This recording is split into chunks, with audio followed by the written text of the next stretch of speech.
Welcome to today's webinar. It's recognising prior learning in apprenticeship delivery, the 5 steps towards best practice. This webinar will be hosted by Bryony Kingsland, Senior Manager for Funding and Politics Sitting Girls Group. Before I hand over to Bryony to get started, just to run through a few details, all attendees are in listen-only mode. However, if you do want to ask any questions, please do so using the chat function, which can be found in the control panel on the right-hand side of your screen. We will take all questions at the end of the session, but as I say, please send them through at any point during the webinar. So now, over to Bryony to start the webinar. Good morning, everybody. Thank you for being patient. We are having a few problems this morning with our system, so I really hope that first of all you can all hear me. If someone could just say in the chat box that you can actually hear us, that would be great, because then we know if one person can, at least someone else can. And secondly, again, sorry for the slight delay in starting because of those issues with our system. If there are any problems at all and people either can't hear us or you have any problems at all with technology, then what we might do is either rebook it, but we will definitely send out the recording to everybody. So without further ado, if we just go through to the next slide, please, Michelle, thank you. Right, okay, so why this webinar and why now? The first thing to raise is the fact that in early February, the Department for Education launched a tender. What they were looking for was an organisation that would look into research and investigate how prior learning was being managed by providers that are delivering apprenticeship standards and frameworks. And that a part of that was also looking at the value for money in terms of what providers were doing to reduce the level and duration, not the level, the duration and content of the apprenticeship to take prior learning into consideration. So the second part of that is that the ESFA funding rules state that where they find providers have not reduced content and duration of an apprenticeship because they haven't taken prior learning into consideration, they may take action and reclaim funding. Now, I know that with a few providers that has already happened. I have spoken to one provider who had 2 days notice for an audit. The audit was for 100 of their apprentices. And at the end of that, they had quite a substantial sum of money taken back from them because they hadn't taken prior learning into consideration. So this is a key aspect at the moment of the ESFA's audit regime for funding. So it's worth everybody being aware of it and making sure that you are assessing prior learning from the start of any apprenticeship. And that's what we're going to cover in the rest of today's webinar, looking at what you can do and what the rules and regulations are around prior learning that you need to be aware of. So we can just move to the next slide, please, Michelle. Thank you. So let's look at prior learning expectations from the ESFA. The first thing that they expect is that apprenticeship funding, whether that's levy or co-investment, is not used to pay for or accredit learners' existing knowledge, skills and behaviours.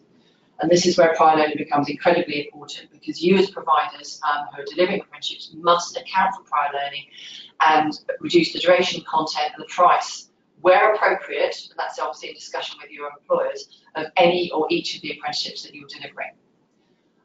The other rule inside the funding rules that the ESFA produce for apprenticeships is that where accounting for prior learning means that the programme duration will be less than the 12 months minimum for any apprenticeship, or would mean that you as a provider are unable to deliver the 20% off the job requirements to the individual apprentice, that apprentice is then ineligible to take that apprenticeship. So if their prior learning affects the duration, but also affects how much 20% off the job can be delivered, the apprentice is ineligible to take the apprenticeship. And I'll talk more about that later on in the webinar with some of the slides. So prior learning must be quantified, obviously initially assessed, quantified, evidence, and all of the evidence kept in the evidence pack and the written agreement with the employer. And it's really important for you as providers and employer providers as well, obviously, to keep yourself safe and to make sure that you do retain all your funding for the delivery of apprenticeships, that your evidence is robust, it's comprehensive, and it explains exactly what you've done and why you've done it. So we'll go into that in a little bit more detail. Next slide, please, Michelle. So what counts as prior learning? So as far as the ESFA is concerned, work experience relative to the apprenticeship standard or framework is also part of prior learning. Prior learning is not just about qualifications or previous apprenticeships that might have been taken by the individual. They also look at what current learning skills and knowledge and behaviours the individual has taken from their current job or their previous jobs, and whether that could contribute to the content of the apprenticeship. So this is particularly important when you've got a current employee. Having an initial assessment with that employee to find out how much they've actually learned from doing their job, how long they've been doing their job, how much they've learned from it, and what they've learned that actually would be replicated in the delivery of the apprenticeship is equally as important as any prior qualifications or apprenticeships that individual may have taken that could also contribute to the apprenticeship that they currently want to take or that their employer wants them to take. So work experience in their current or previous jobs, any prior educational qualifications in a related sector subject area, and any previous apprenticeship undertaken in a related sector subject area. What I would say about this is that it's important not to distinguish prior learning with the different levels. So if, for example, someone has taken an apprenticeship at level 2 in, let's say, beauty therapy or hairdressing, it does not mean that this disqualifies them for an apprenticeship at level 3 in beauty therapy or in hairdressing, because the different levels of qualification are different levels of knowledge, skills and behaviours that are required. So levels are not so important. We're talking about similar qualifications at the same level where content is exactly the same and replicated in the apprenticeship that your employer is asking you to deliver. Can we go to the next slide, please, Michelle? So let's look at some of the steps to support best practice for initial assessment. So the most important thing you can do as part of initial assessment is carry out a thorough initial assessment with the apprentice to establish their full learning and employment history and find out exactly what they've done before, at what level, and whether that might replicate some of the knowledge, skills and behaviours that they've got to learn from the apprenticeship that they're about to take. There are a variety of different ways that you can do that. So the best way to start is to use the standard or the assessment plan, or the standard and the assessment plan, or the framework as the basis for the discussion. In the standard and the assessment plan, it gives you all the information of what's got to be delivered as part of that apprenticeship, or as part, whether it's a framework or a standard, and what you've got to deliver in terms of knowledge, skills and behaviours to that apprentice to make sure that they are at the level and ready for gateway and endpoint assessment to become qualified. So using the standard and assessment plan or the framework as a basis for discussion is a good way to start. And then obviously having a thorough conversation with the individual apprentice about what knowledge, skills and behaviours the apprentice has already gained from previous or current employment, comparing that to the standard and assessment plan that you've both got a copy of, or the framework that you've got a copy of. And as I said before, particularly important with current employees. And I'll give you an example of this. We were recently talking to a provider that was working with an employer that wanted one of their managers to take a leadership and management apprenticeship.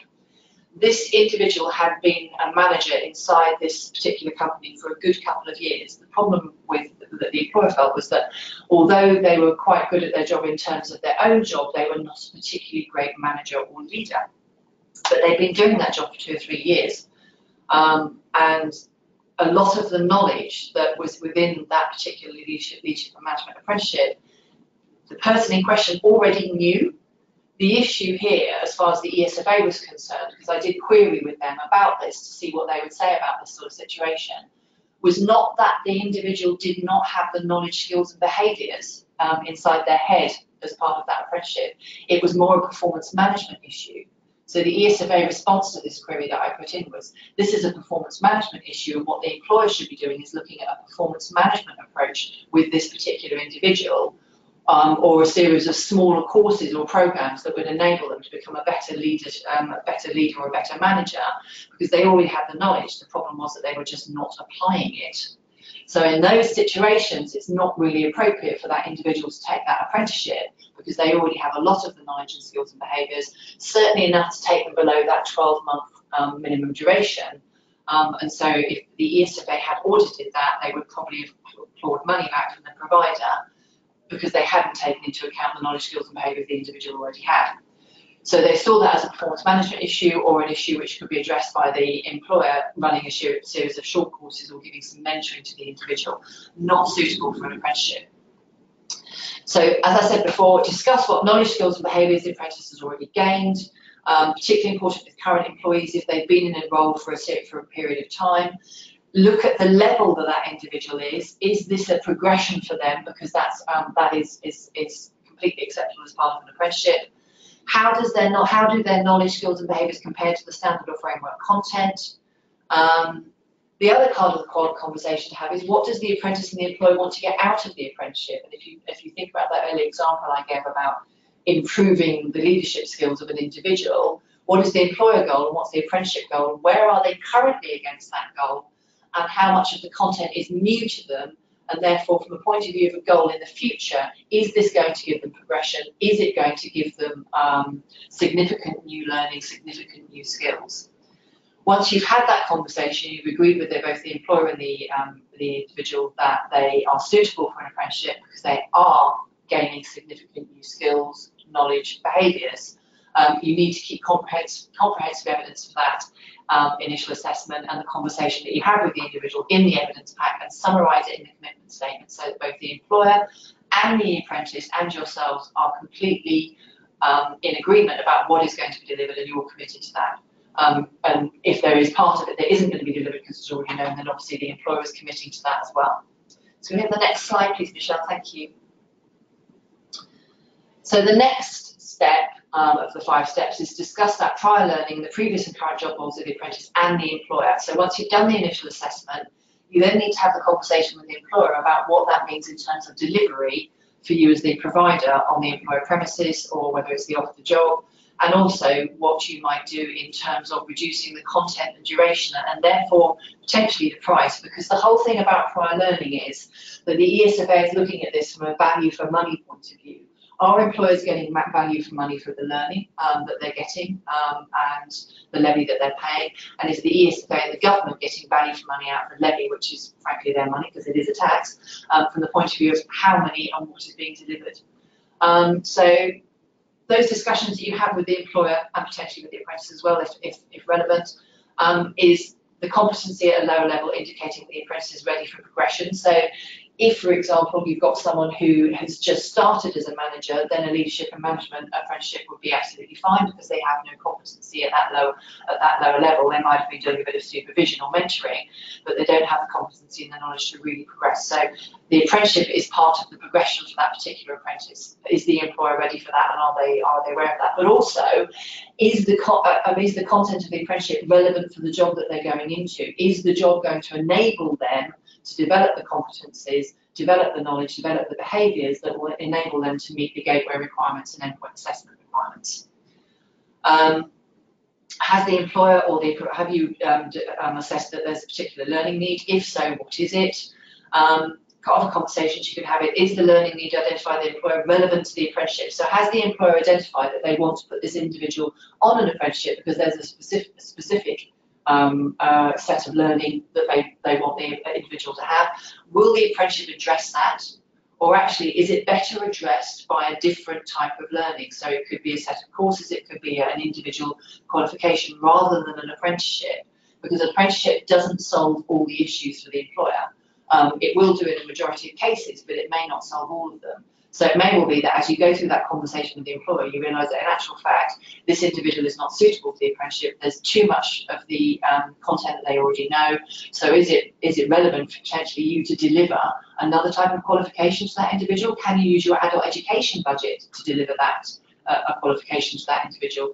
Or would they be feasible for an FE adult learner loan to take the qualification instead? Or is the employer prepared to pay for another type of qualification to get that learner, that individual where they need to be inside the employer's organisation, rather than an apprenticeship if the apprenticeship is not relevant, or the individual is ineligible because their current knowledge takes them below that 12-month duration.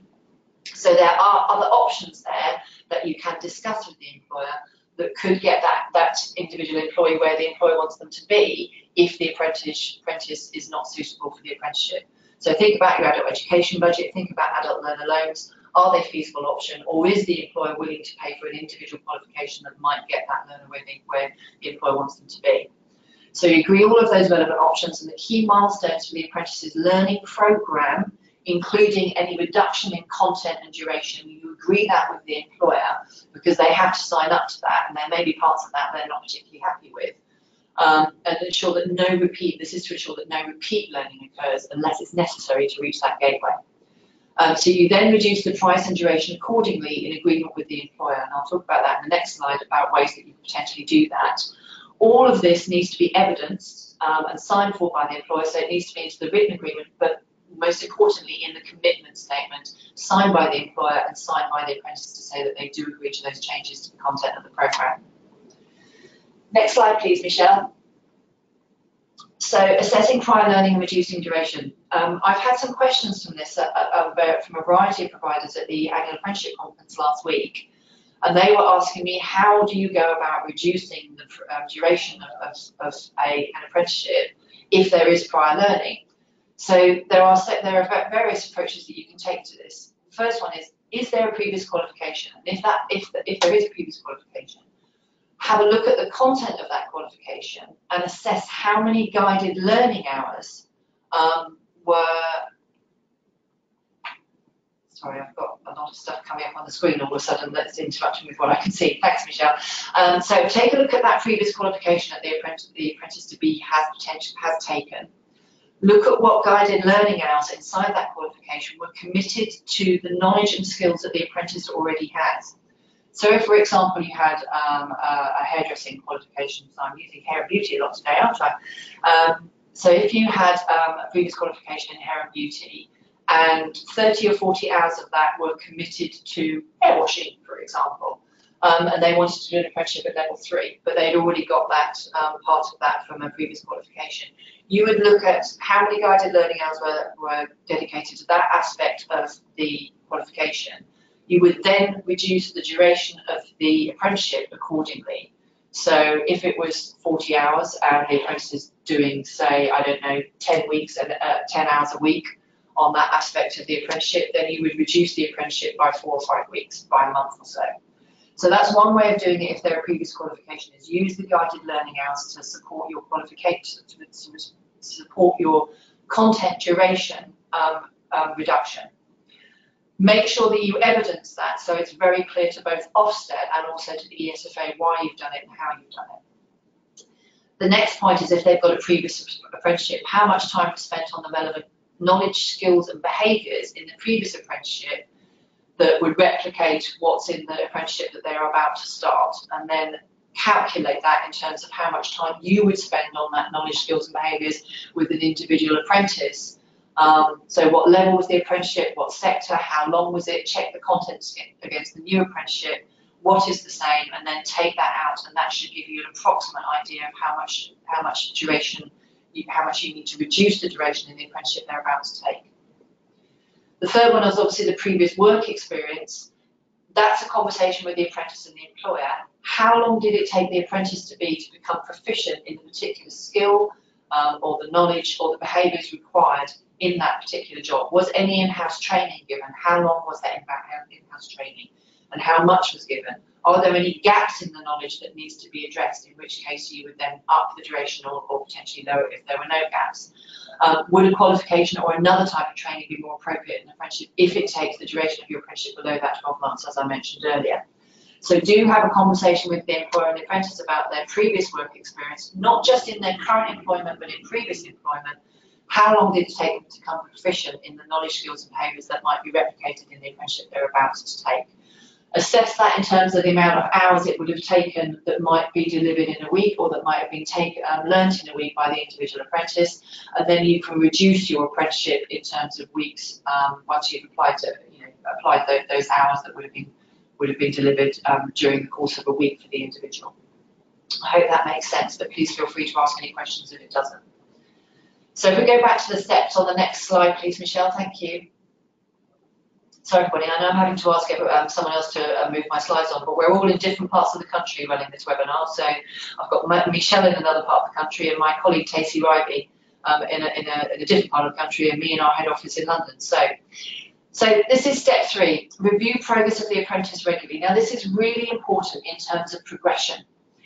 You may reduce the content from the point of view of the KSB, the knowledge, skills and behaviours of a particular individual, but having a regular review to make sure that your individual apprentice is progressing against the goals and the milestones that you've set, and making sure that the programme is still appropriate for that particular individual, particularly if you've reduced content, and having conversations about how the apprentice is finding the progression or finding the learning in terms of distance travelled. You can pick up during those reviews that actually some of the content and knowledge that you might have reduced might need to be put back in if the apprentice's knowledge is not as comprehensive as assessed at the beginning. A thorough initial assessment should assess that, but you are talking to an individual learner, and in some cases they may assess their own knowledge and skills as being better than potentially might be needed in the apprenticeship that they're about to take.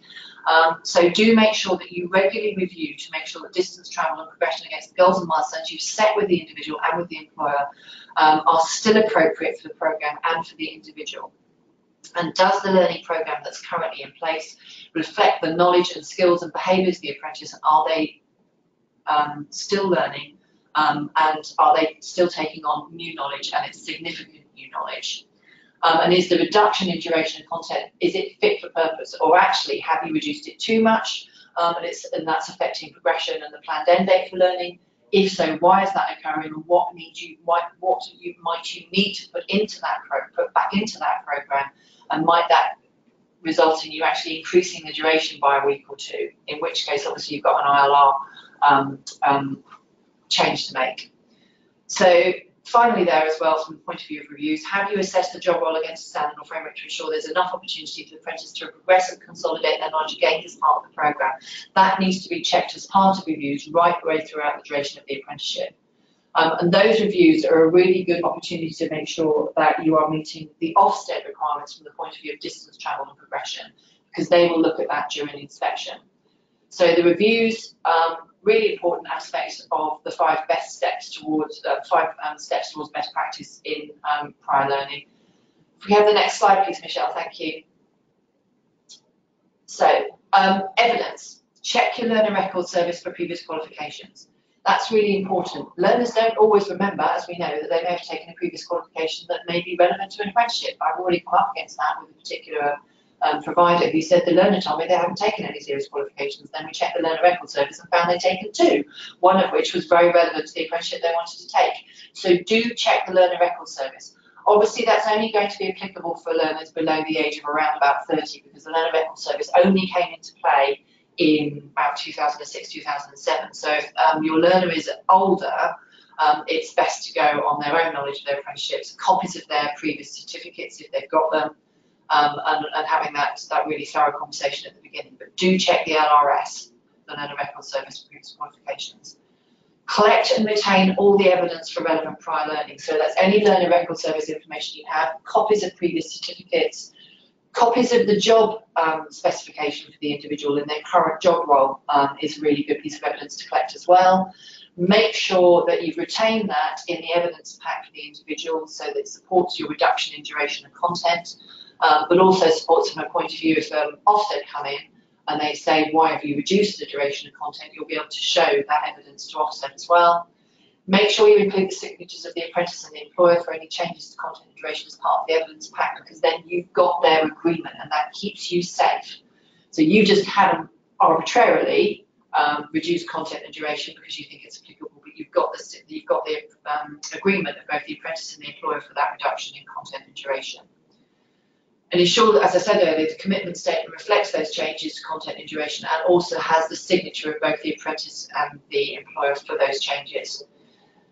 Good idea to ensure that your written agreement with the employer, your contract with the employer, reflects changes to price and duration, particularly price, but also duration, and ensure any adjustments that you might have to make to the apprentices or employers to the apprentice programme have the employer and the apprentice's signatures where relevant. So if, for example, you were part of a review, you were holding a review with the apprentice, and you decided during that review and the conversation with the apprentice that actually you probably needed to increase the duration for another couple of weeks because the assessment at the beginning missed something, it does happen, then you would obviously need to make an adjustment and have the employer's signature and the apprentice's signature, and you may also need to talk to the employer about a slight change in price as well.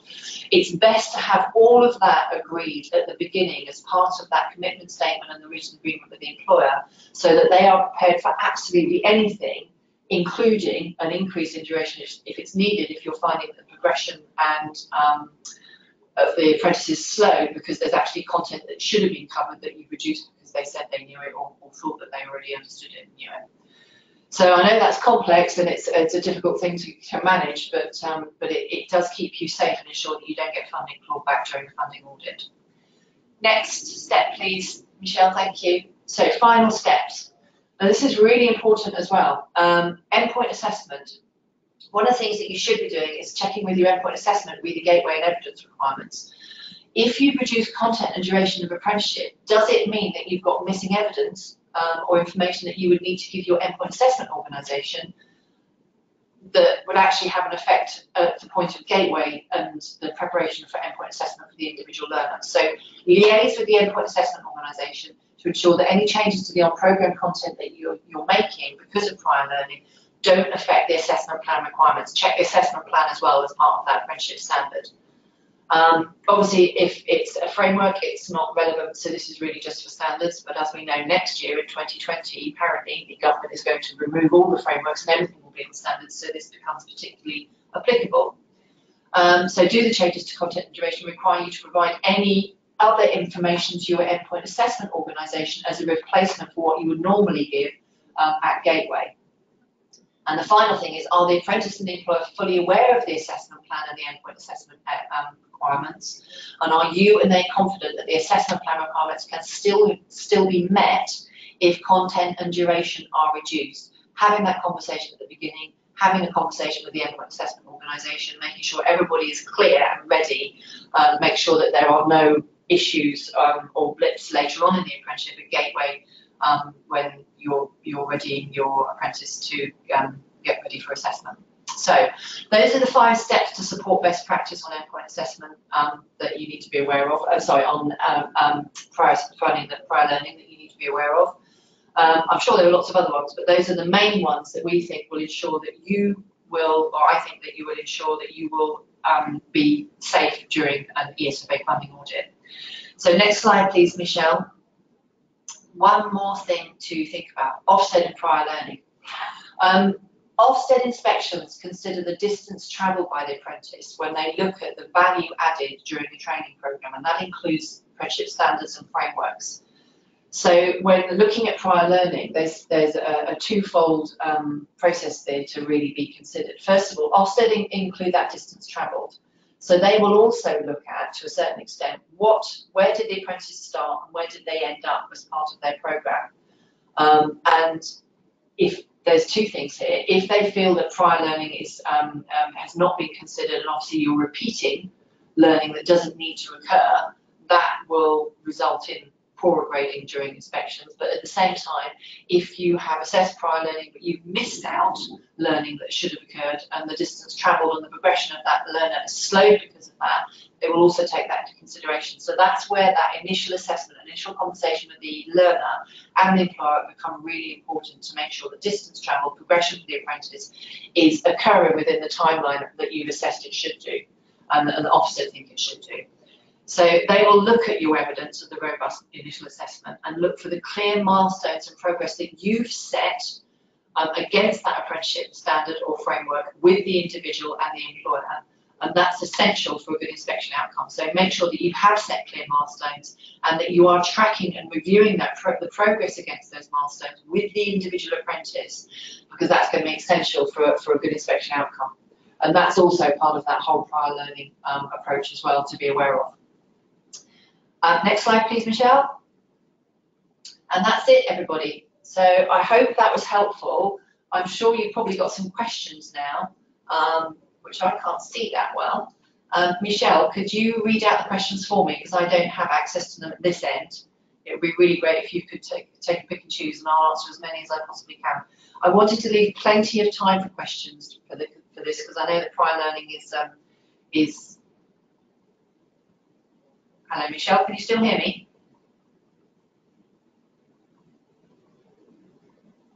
Hopefully everyone can still hear us.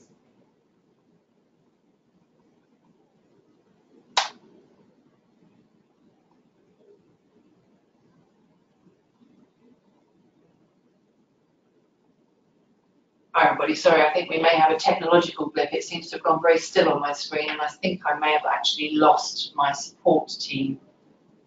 Oh, hello, we're back again. Sorry about this, everybody.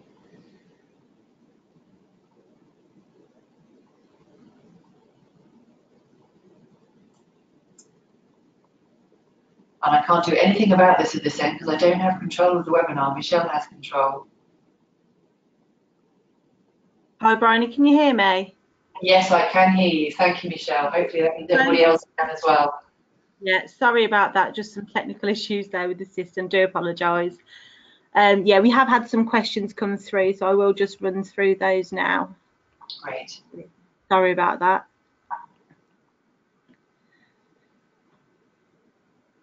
First question, can part of the 20% be delivered by the employer? The off the job? Yeah. I think that is the off the job. Yes, I mean, part of the 20% can be delivered by the employer if it's relevant. As we know, it's more than likely that as the apprenticeship, within the apprenticeship, the employer is delivering some aspects of that, and that can vary depending on the type of apprenticeship it is, and the type of delivery you've agreed with the employer. So yes, the thing there with the employer obviously delivering 20% off the job is you need to be able to track that and evidence it in a way that you're happy with, that keeps you safe as a provider. Obviously that's separate if it's an employer provider.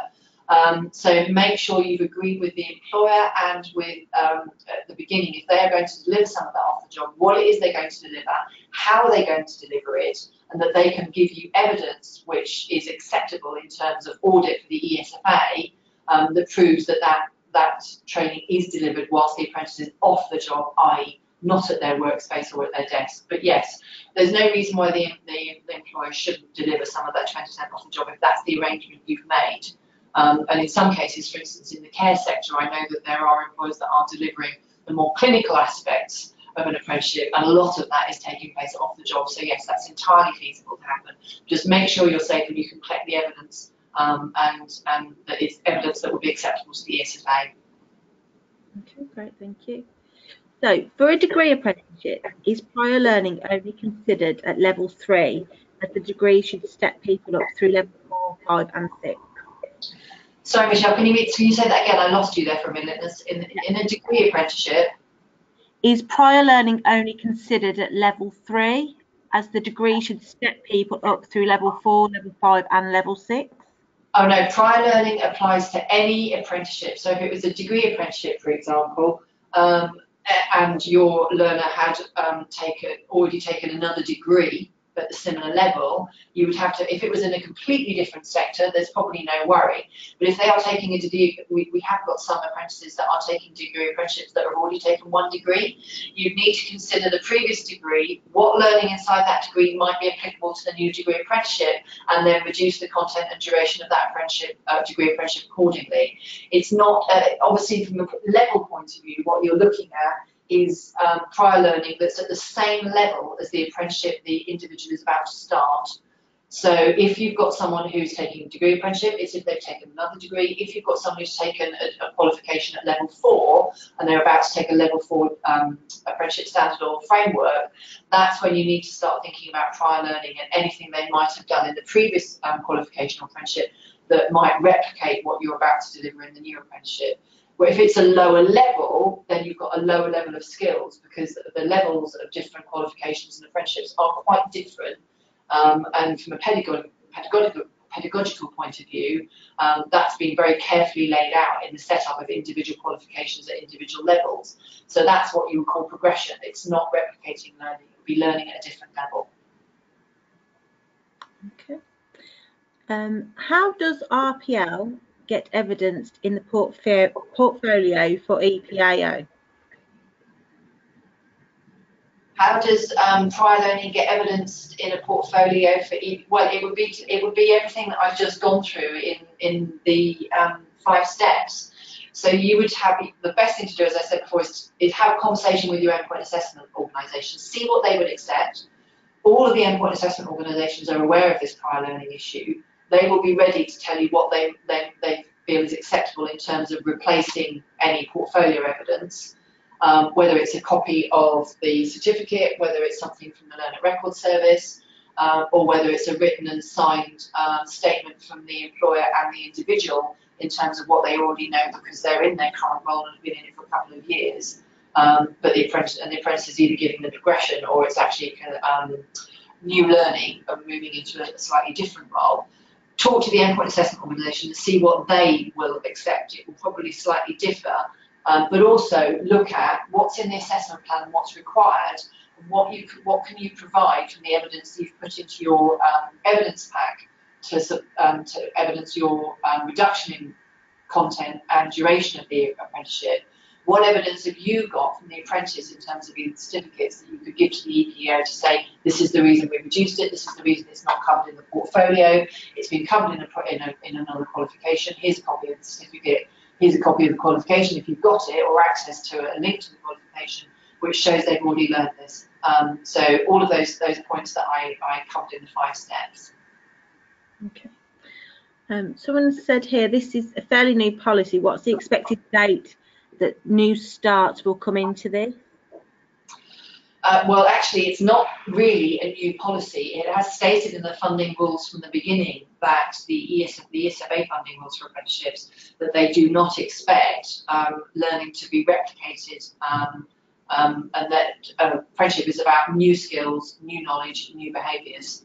So it's not really new. The issue is that the ESFA have picked up in the last 6 to 9 months that a lot of providers have not been assessing prior learning either at all or effectively, but are charging full price for delivering apprenticeship, which is replicating or repeating learning the individual already has. They've picked up that this is a real issue, which is why they went out to tender for an organisation to research and investigate this in terms of audit, because it's not a practice they want to see continuing, but it's not a new policy, I'm afraid. It's always been there. It's just that the ESFA is now concentrating on it, so it should always have been happening. If you've got apprentices that are coming to an end, then obviously it's a bit past the point. But if you've got apprentices that have started in the last 3 to 6 months, it is very much worth your having a quick check to make sure that you have assessed prior learning effectively with all of those apprentices, because they will potentially be picked up during an audit. Thank you. So another one, what is classed as regular when it comes to reviews, and should these reviews be with both employer and training provider, or can these be delegate to employer only?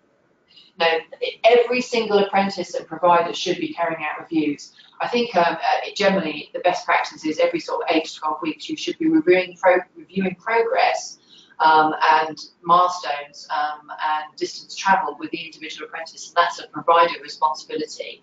Hopefully your employer is involved in that, because it depends obviously how much you're delivering the apprenticeship.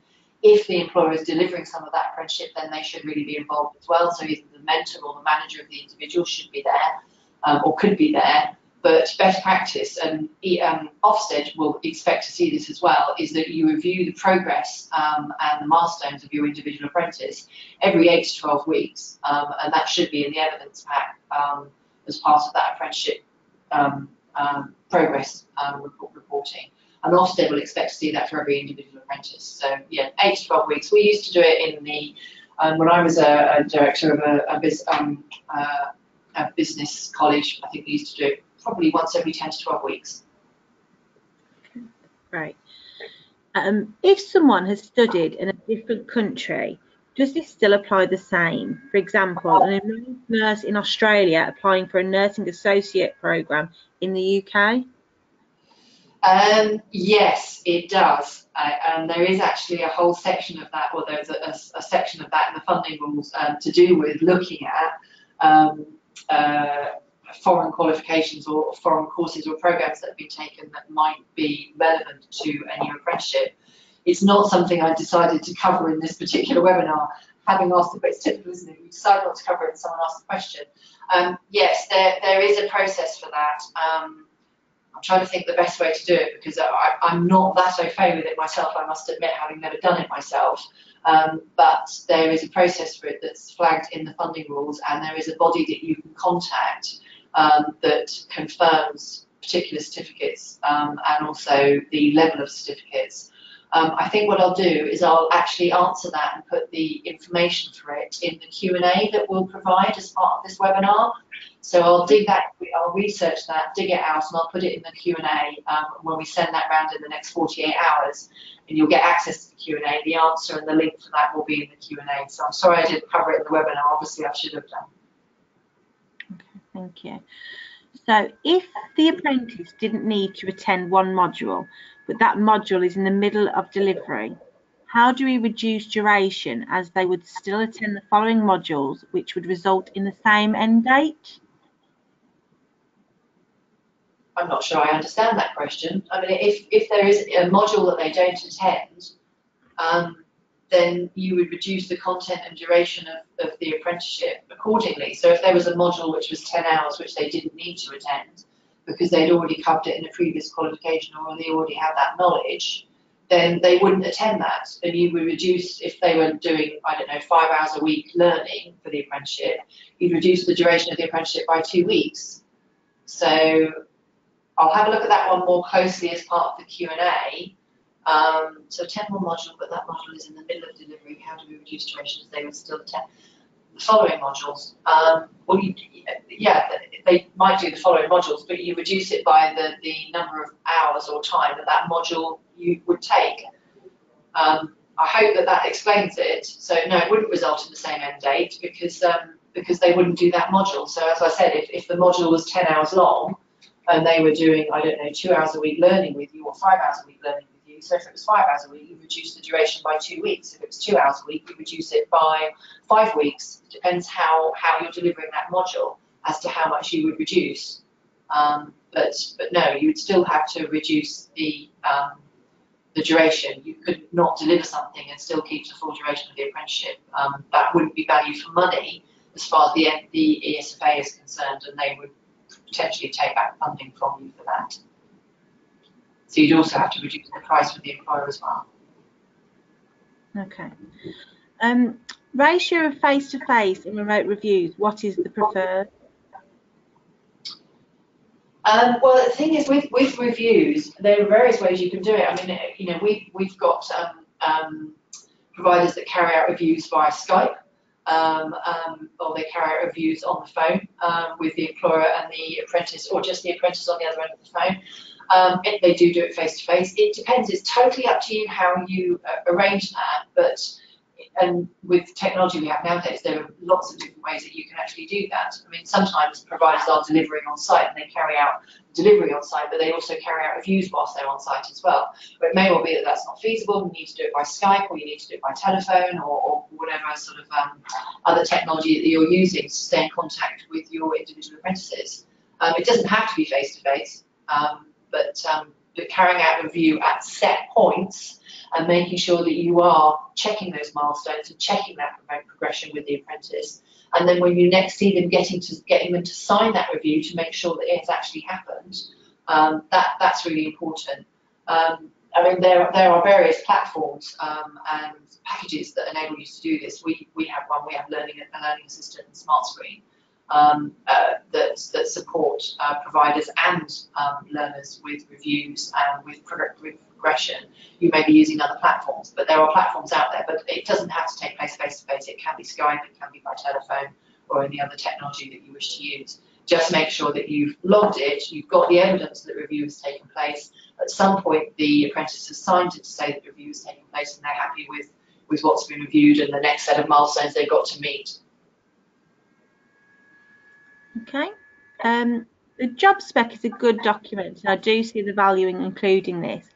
But is there any allowance made in the consideration of the broad general nature of these and how these relate to the duration in role, or will they be taken at face value? No, I mean, I think I really hope, I really hope that the auditors that come out and have those conversations with you, I mean, if you've got a job spec, the thing to do, because job specs do vary, and we know that some job specs are really great and some job specs are not so good.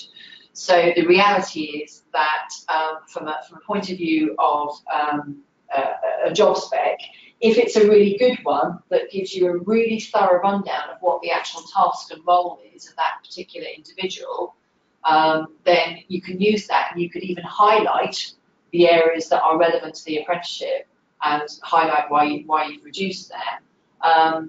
But it will depend very much on the job specification, and I think that's down to your expertise as providers. Does the job spec show what it is that the apprentice, why it is that you are reducing the content and duration of the apprenticeship? If it doesn't, then it's no use as evidence, and then you've really got to look at a written statement by either the apprentice or by the employer, or probably by both in actual fact, to keep you safe. But the job spec is only useful if it's a thorough job spec and actually gives evidence to show why you're reducing the content and duration of the apprenticeship, because you can see they've been doing that job for 2 years, and the job spec says they do this, and that's actually what's required in the apprenticeship. So yes, you use your own judgment, use your expertise to decide whether the job specification is good enough to enable you to use it as evidence. Okay. So I am having some technical issues bringing some of the questions through, Bryony, so it may be that we need to just add those to a frequently asked questions document, if you're happy with that, and get that sent out to people. I'm happy with that. I'm sure that we've probably got colleagues on the webinar that would prefer for me to answer the questions now if possible, but if we can't access them, I'm just trying to call everybody. We have had some real serious technical issues with our internal communication system, Skype, in the last 2 days, and our IT team are trying to solve it, and I was really hoping it would be solved this morning, but I know that it's still obviously a problem. So I will make sure that I get the Q&A done over the course of the next day or so, and that we get it out to you by the middle or end of this week at latest. And any questions that we haven't answered today on the webinar, I will answer them fully and comprehensively as part of that Q&A, and it will be sent to everybody that's signed on for the webinar, that's either attended today or that couldn't actually make it, that actually signed up for the webinar. So apologies for that, and thank you, everybody. Okay, thanks, Bryony. Thank you. Right.